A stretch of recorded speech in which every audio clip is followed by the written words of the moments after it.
Hello and welcome to News 18 Global with me, Ayushman Singh Jamwal. Our top stories: amid tensions between the United States and China, U.S. Secretary of State Antony Blinken met with Chinese President Xi Jinping earlier today and said that an agreement on some specific issues has been reached during the extensive talks between the two countries.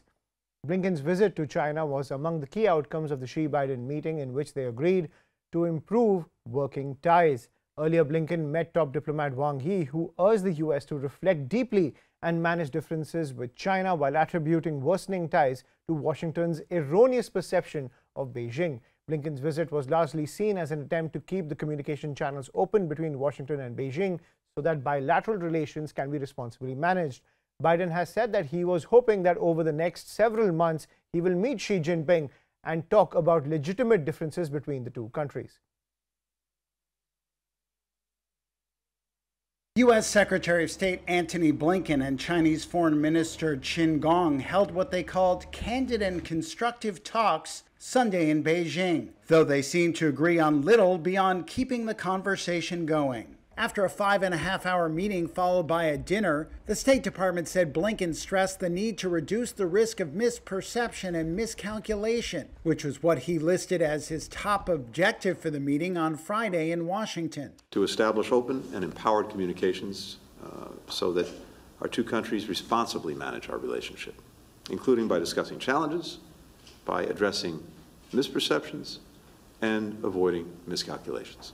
Chinese state media quoted Qin as having pointed out that the Taiwan issue is the core of China's core interests, the most important issue in Sino-U.S. relations, and the most prominent risk. Ties between the countries have deteriorated across the board, raising concern they might one day clash militarily over the self-governed island of Taiwan, which China claims as its own. The trip was the first visit to China by a U.S. Secretary of State in 5 years. Blinken postponed a February trip after a suspected Chinese spy balloon flew over U.S. airspace. He is the highest-ranking U.S. government official to visit since President Joe Biden took office in January 2021. Biden and Chinese President Xi Jinping met in Bali in November. During his stay through Monday, Blinken is also expected to meet with China's top diplomat Wang Yi and possibly Xi.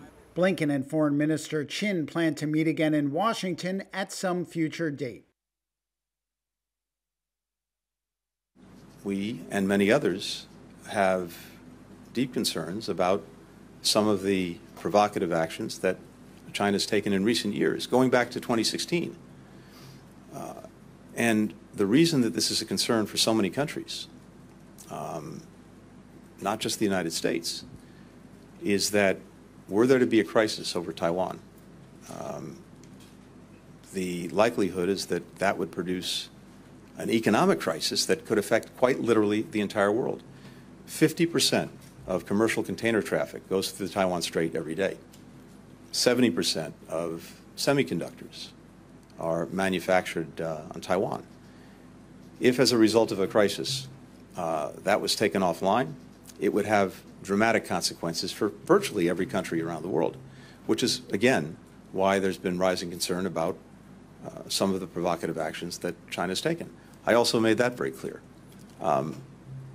President Biden believes strongly that one of the successful aspects of our relationship with China going back 5 decades has been the responsible management of the Taiwan question. And I'm joined by Sanjay Suri to get the latest when it comes to the relations between the United States and China. Sanjay, thank you for joining us on the broadcast. When it comes to Blinken's visit, beyond the optics of this visit and, the shaking hands and the good, communication between the two sides, what tangibly can the United States and China achieve out of this visit? Well, what is very clear is that nothing tangible was achieved.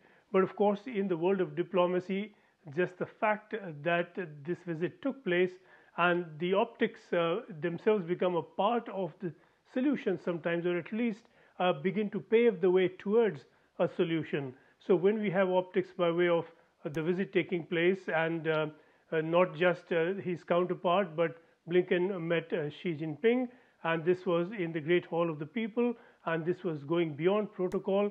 They had a 35-minute meeting that followed a 7-hour meeting with the Chinese foreign minister on Sunday. But clearly, this indicates on both sides a will that things should not go too far, and they've gone far enough already. So they want to pull back from what could develop into a confrontation that may go out of hand, and to that extent this visit may soften some of that will to confront, but very little by way of specifics. It was really from each side an amplification of their position, but not a reconciliation of the different positions. Right. At the same time, Sanjay, what are the sticking points that continue to persist between the United States and China? Now, at the same time, while there are great trade tensions also between the two countries, the United States has taken a specific interest in the power dynamics in the Indo-Pacific. Where do ties currently stand on that? And are there certain issues where they can achieve a breakthrough in the weeks to come? Well, the first concern clearly is security, and we know why the Blinken visit was postponed from Friday, from February when it was scheduled, and that is because of the spy balloon issue. And currently we know that there is a crisis in Cuba, where we have allegations about spy activity from Cuba that the Americans have been speaking about, which the Chinese deny. There are security concerns around the Straits of Taiwan, around the Pacific area more generally, more widely. It's a critical corridor, as we were just hearing, and there are clear concerns about all of this. Beyond that, simply in terms of trade, there is a lot of anger that has been welling up in America over what are seen as unfair trade practices that the Chinese have indulged in by way of breach of copyright and intellectual property rights, one way or the other, by way of dumping. These are serious issues that have not quite been resolved. They've been raised again and again, but they have not been resolved. Then there are concerns about human rights violations taking place in Xinjiang province within China, in Tibet, in Hong Kong. All these are areas that the Americans have been very concerned about.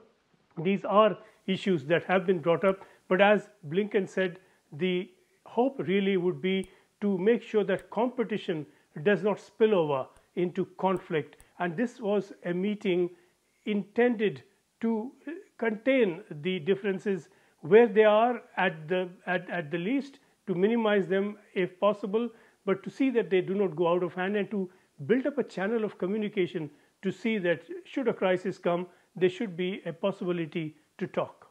Right, so the possibility to talk, but when it comes to, as you're pointing out, when it comes to trade, security, even the power blocks in the Indo-Pacific, there is sort of a Cold War between the United States and China, given their differing ties with the neighboring countries. But when it comes to the Taiwan question, that is something that the United States, led by Joe Biden, there is a zero tolerance policy when it comes to Taiwan, and we've seen that very expansionist language coming in from the Chinese regime. Do you think now we're back to the status quo where no side is willing to take the first step when it comes to provoking the other side to elicit a response when it comes to Taiwan? Do you think that hot button issue, which became quite explosive given the visit of so many US officials to Taiwan, you think that issue has now simmered down to a status quo?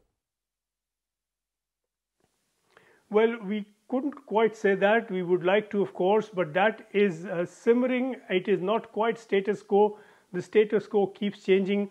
We've seen dangerous maneuvers being made by the Chinese in the air, on the sea, aircraft coming perilously close to American aircraft, and again also coming up very close to the US fleet in the sea. These are dangerous moves, and we are talking about two heavily armed nuclear powers. And a lot of these military facilities, aircraft, the ships, have nuclear equipment and nuclear warfare equipment on board.